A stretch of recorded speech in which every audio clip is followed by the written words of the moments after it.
રાજકોટના ત્રંબા ખાતે સંત સંમેલનની શરૂઆત છે તે થઈ ચૂકી છે ને કેટલીક માગો સાથે કેટલાક ઠરાવો સાથે આ સંત સંમેલન છે યોજાયું છે ને મોટા સંતો છે તે આમાં ઉપસ્થિત રહ્યા છે. ઇન્દ્ર ભારતી બાપુ હોય,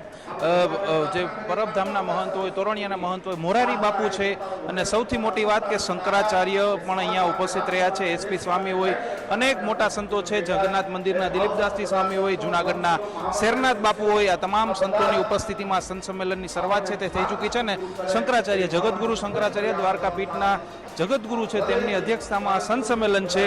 તે શરૂઆત થઈ ચૂકી છે ને આ સંત સંમેલનમાં કેટલીક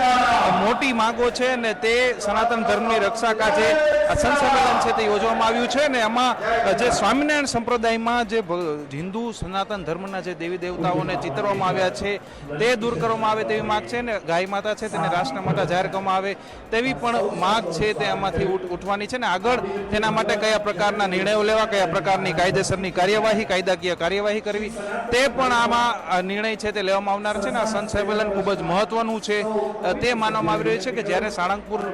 ધામ ખાતે જે વિવાદ થયો હતો અને આ વિવાદ બાદ સનાતન સંકલન સમિતિની રચના થઈ હતી ને આ સનાતન સંકલન સમિતિમાં જ કેટલીક માગો છે તે કરવામાં આવી હતી, પરંતુ ફરી એકવાર એક માગ છે તે ઉઠી છે ને અત્યારે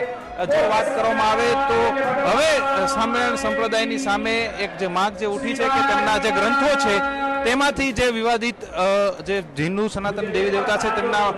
માટે વિવાદિત જે વસ્તુઓ ચિતરવામાં આવી છે તે દૂર કરવામાં આવે તેવી માગ છે તે કરવામાં આવી છે અને આ સંત સંમેલન મહત્વનું એટલે બની જાય છે કે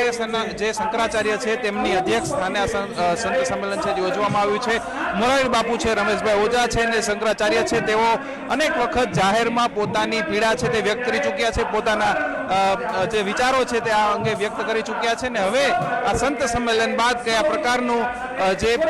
સમીકરણો આવે છે, કયા પ્રકારના નિર્ણયો લેવામાં આવે છે તે જોવું ખૂબ જ મહત્વનું રહેવાનું છે. રોનક મજીઠિયા, ગુજરાત તક, રાજકોટ.